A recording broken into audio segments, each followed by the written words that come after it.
Welcome back to Fitness or Fiction, a podcast dedicated to cutting through the hype of the health and fitness industry.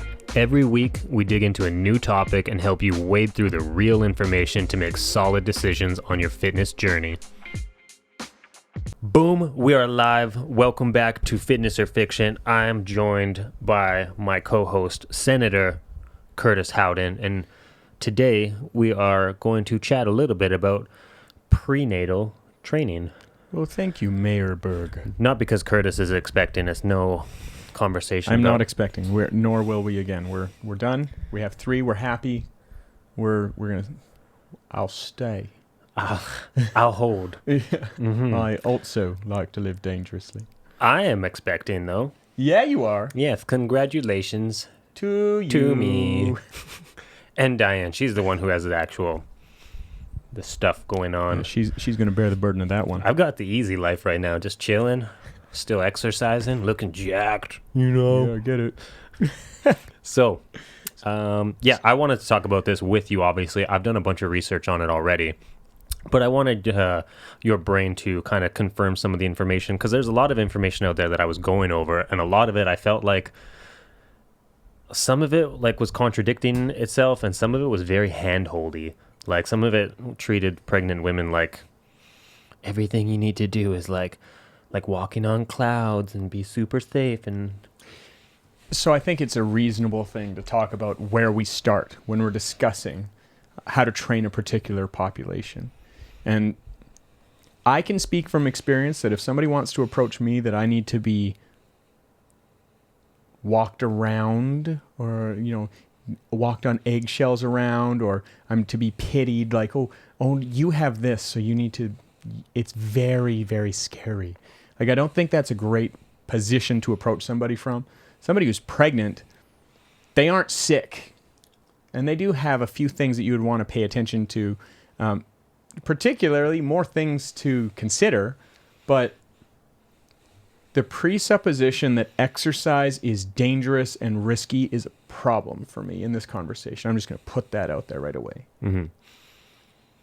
So, like, when it comes to somebody who's pregnant, yeah, they have a few other things we want to consider, but I don't see the program changing that much from a reasonable, customized program in the first place.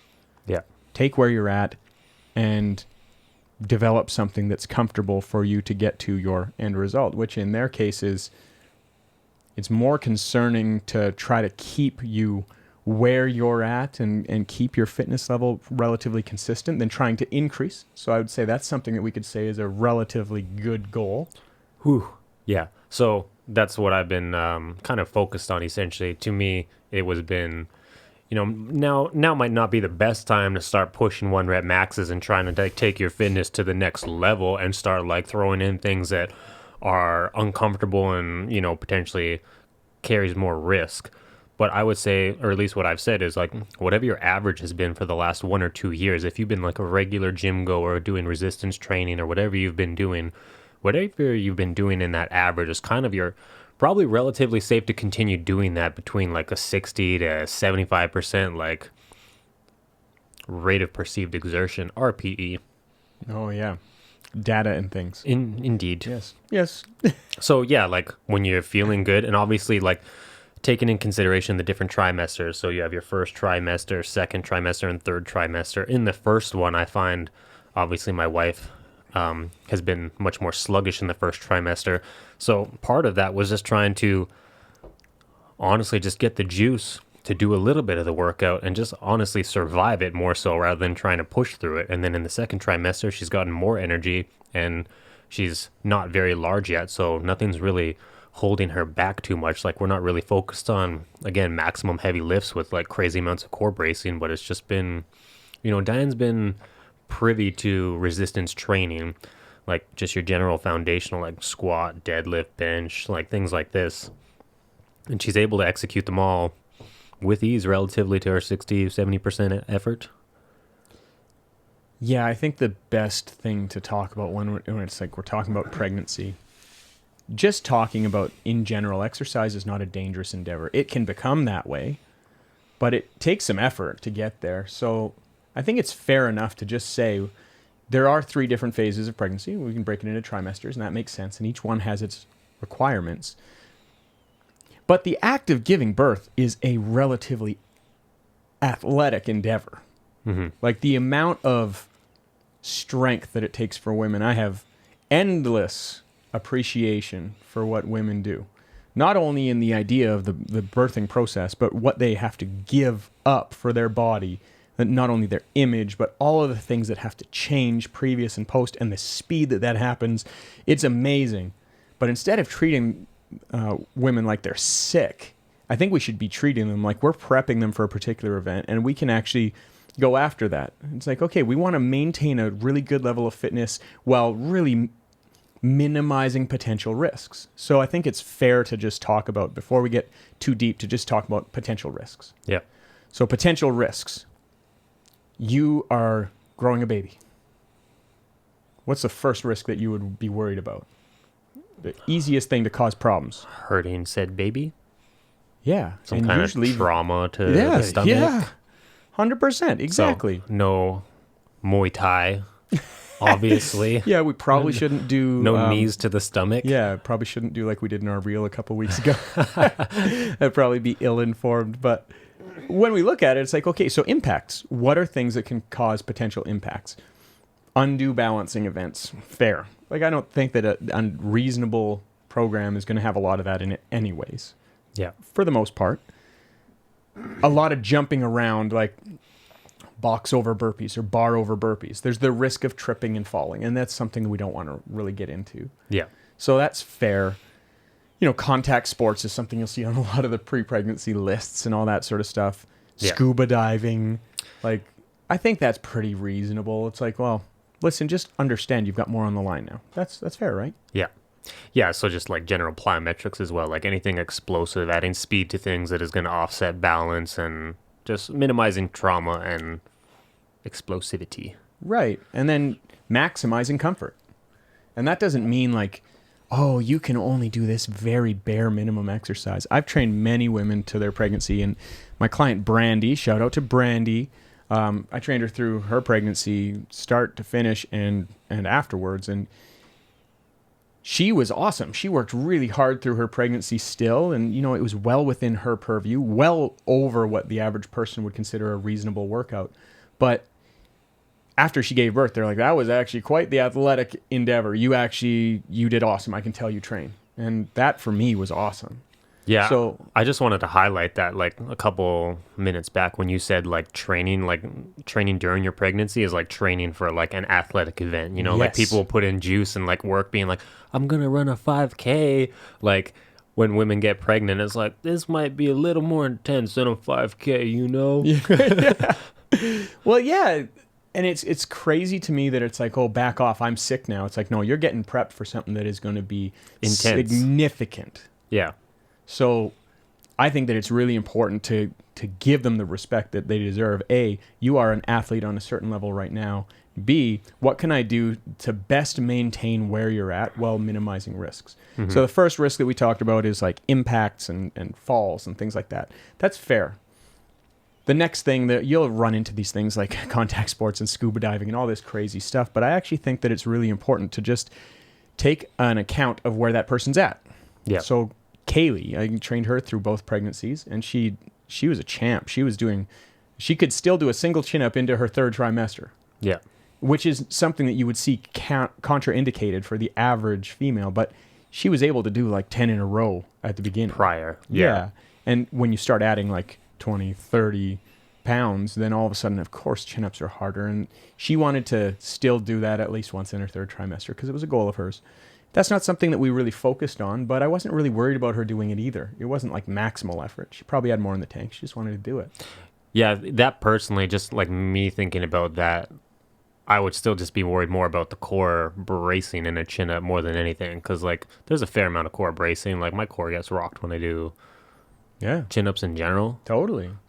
And you know, the point on that one that I'm trying to make is one person doing a program that's relatively comfortable. She was doing 1/10 of her capability. Yeah, and to that point exactly. Right? Like, yeah, if she's only doing 10% of what she was previously doing, then obviously it's a no-brainer. Right. So assessing the risks, I think it's more important to look at where the person was at versus what they are doing and what you're asking of them. Are you asking them to overreach and we're training them beyond what we need to at this point? And I think that's a reasonable thing to talk about. But like high risk exercises are something that we would want to cut out pretty early. And usually that's going to come back to impacts. Yeah. So that's a relatively easy thing to do. Sticking with things that they're comfortable with, that are more on their level. I think that's actually the biggest point that I would like to make on this whole topic. But without getting ranty, when we get into these different realms where, training the older athlete, training somebody with neck pain, training somebody that is pregnant, and training, all these different things, there's this red thread that goes through all of it that almost nobody talks about. Everyone's so busy talking about how different their crap is that they forget it's all brown. At the end of the day, what we're trying to do is meet somebody where they're at and make sure that we can move them towards where they're going. Yeah. So I don't think that it's so very different. We want to meet them where they're at and give them what they're comfortable with. Mm-hmm. Right? I think there's a lot of misconceptions in the industry just because you hear the horror stories of people who were not met where they were at. Of course. And they were pushed too quickly. And then that's when everyone gets a bad taste in their mouth and is like, rather than overdoing it, let's underdo it a little bit and take it easier rather than like actually look for that middle ground. Yeah. Well, it takes a good coach, a mindful athlete. It takes a lot of stuff to go right. So I understand why people like undercut it and just, I'm sure that this is safe. Yeah. But, when we get into our second trimester, so our first trimester is really about, we're going to have low energy. Let's talk about bare ass minimums. Like, what is a good thing to do in your first trimester? Tell you what, get some cardio in. Let's say that you aren't a person that does a lot of activity. Instead of worrying about what's really good, let's do something. Yeah. And I think it's a fair thing. Like, how do you feel about that? Yeah. Speaking just with Diane specifically, she's been busy lately too. So being pregnant and busy on top of that, she's constantly telling me that she wants to get her workout in. She's itching. She's frustrated because she hasn't. I'm like, babe, it doesn't need to be an hour and a half down there. Like, go sit on the rowing machine for 10 minutes and watch one of your shows for 10 minutes or 20 minutes if it's a 20-minute show and just row at a light pace. Like, that little bit of movement is better than sitting on the couch watching that show or sitting on your cell phone just like, man, like you probably know just as much as everyone, like scrolling through your phone 5-10 minutes can go by real quick. So it doesn't need to be this big huge thing, just like a little bit of movement. Like, let's get started on something that's good. Like, hop on the bike, go for a walk. Like, if we're going to do that, that's going to be better than nothing. And it's all cause mortality goes down the more that your steps per day go up. I made Diane do squats and push-ups in the bedroom before bed a couple nights ago. How did that go? Did she like you after? Or? Oh, yeah. Okay. It's all love, man. That's lucky. Like, we've been together for 11 years. She knows that I was busting her. She was like complaining. She's like, man, I wanted to work out, but I got so busy and this thing went wrong and that thing went wrong. And I was like, well, if you're going to sit there talking, you can work out right now. Get some squats, girl. And she's like, okay. And took it like a challenge, start hitting like 10 squats. And I was like, how about push-ups? And she's like, I'm a little too tired for push-ups. I'm like, but thought we was working out, bro. And she's like, fine, I'll give you some push-ups. Got all aggressive about it. She's a legend. You guys are a good match. She could put up with your childlike behavior. Just very childlike. But you're not as childish as me. Different ways, I think. Sarah the other day was like, oh yeah, but if you do that. And I'm like, you said do. She didn't find it funny at all. She gave me a look like you have problems. But anyways, back to pregnancy. Trimester 2. Let's talk about number 2. So trimester 2, that's when we're going to have a little bit more, I don't know. It sounds bad to say fetal girth. I don't know why it sounds bad. Fetal girth. Yeah, we're going to have more I thought you were just going to say girth. more energy. We're going to have more fetal girth and more energy together. But as you have more of a tummy developing, we want to watch for like doming. And that's going to be specifically when you're like trying to use your abs. It kind of looks almost like a shark fin. You'll see it like rear up into the middle, and that's the abs trying to work around baby. Yeah. And that sort of thing. Probably more towards the end of the second trimester, middle to end. That's right. It's going to be more risky depending on the person. Like multiple pregnancies, they pop sooner in my experience with Sarah, but it starts to be a risk of diastasis recti, which is when your abs actually split, and that can be a really uncomfortable thing. So you'll see recommendations of like avoid rollouts and avoid leg lifts with both legs and things like this. Is that just because it's like extension, like anything that's causing extension? Yeah, in it's the core? already lengthened, and then if you lengthen it even more and put it under really big tension, that's when you're going to start having that splitting. But you don't really want to do flexion either, like sit-ups or crunches either. So this could be a topic that's 20 minutes on its own. Like Yeah. you could do really nice cable crunches seated with the cable right above you so it wouldn't get you undue extension, and you could do a really great cable crunch. That would be perfect. Laying on your back, we don't want to be on our back for long periods of time, which is another thing, because laying on your back, the fetus will actually sit on your main blood supply, so you go to move and like pass Yeah. out and have problems that way. So something that you don't really want to do. But if we adjusted that and did like an upright crunch with the cable slightly in front so you can't get to extension, then you could actually work out really well, have lots of space for the baby still, and that would be great. Mm-hmm. And instead of leg lifts, you could actually just attach a cable to one leg and the Do hip flexion essentially. the reel that we're going to release this week. When you're working psoas, you could do that really well as a pregnant girl. And instead of laying on your back, you could just be a little bit more inclined. So you could sit Yeah. on an incline bench and then lift your darn leg, and you could train your core really well. But it's not that exercise is dangerous. It's that you need to figure out how things are going to work better for the situation you're in. And that's why I say, I have a hard time with the overselling of, oh, it's so different training somebody who's pregnant. It's like, well, is that going to be comfortable? Like, A, it's not good for them to lay on their back because of the blood flow issue. And B, probably putting a lot of pressure on the core bilaterally isn't a great idea, but keeping the core strong is of key importance. So how about a lateral plank? How about a side plank? How about a single leg hip flexion? How about things that are still challenging and can still keep them athletic and ready for the endeavor they're going to undergo, right? The one that I want your advice on was like planking. I saw articles that were like, don't do planks. And then I saw articles saying like planks are fine, like just a traditional plank. Thoughts? The bigger the person gets, the more they're going to need to modify the plank. It's, again, your RPE thing. You nailed it there. It's like, well, something that's like a 6 to 7.5, probably a good idea.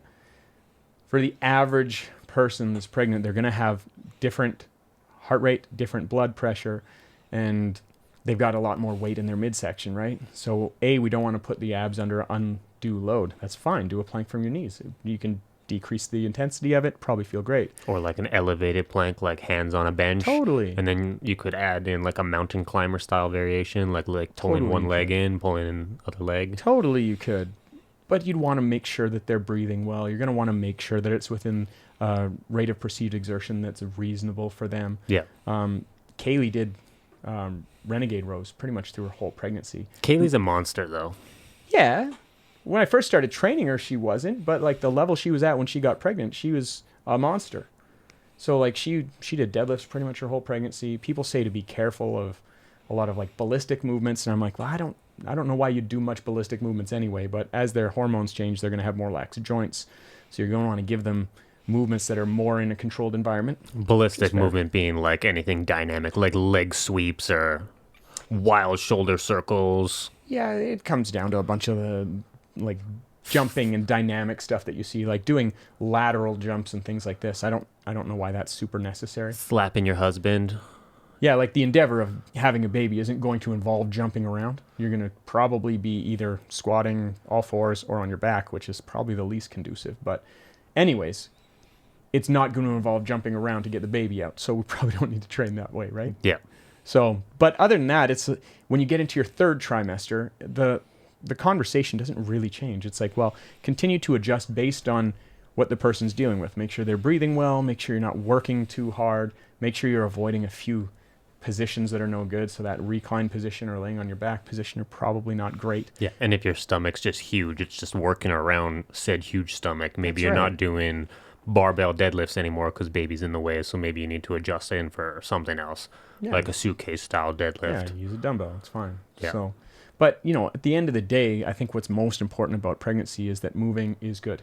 I think we can agree on that almost regardless of circumstance, right? Mm-hmm. So if it comes down to it, the whole random input equals random results, that's fair. However, if there's ever a time for somebody to start doing something random, like just go and do something, that would be when your body is going to need the best you can give it for a challenging scenario. And that's pregnancy in a lot of ways. It's a challenging scenario to come out of, and whether it's a C-section like our kids were, or if it's a natural birth, it's a lot of work. So you want to make sure that we're staying as healthy as we can, meaning if you don't know what else to do, go for a walk. Make sure that it's not super slippery out. Like, just go for a walk.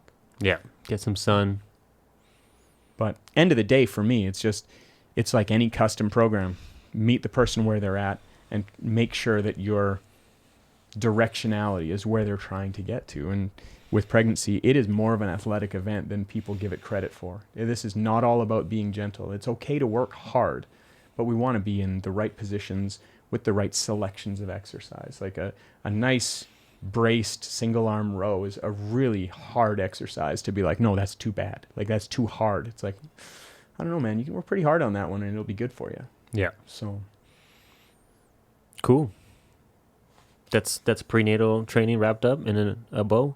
Yeah. If you have any questions or comments to make on that, I'd love to hear from you. This is one of those things that every time I train somebody through their pregnancy, I'm very impressed at what the female body can accomplish. And I actually think that treating women with the strength that they actually have and allowing them to express that through their pregnancy helps with their confidence when it's time to do what ends up being a pretty scary endeavor. It's a huge job to do. So cool. Well, I appreciate your input on the conversation as my wife is going through it for the first time ever, but you kind of just solidified everything that I already knew, I guess. That's right, because you got good ideas on your SMRT. Smirt. So, yes, if you enjoyed this episode or you have anything to add, if you want to ask Curtis the Wizard any questions, then, get it. But we appreciate you listening. Thanks, everybody. Thanks for joining us this week. We appreciate your support. If you enjoyed this episode, we'd love it if you would subscribe, follow, and throw us a like on YouTube, Spotify, or Apple Podcasts.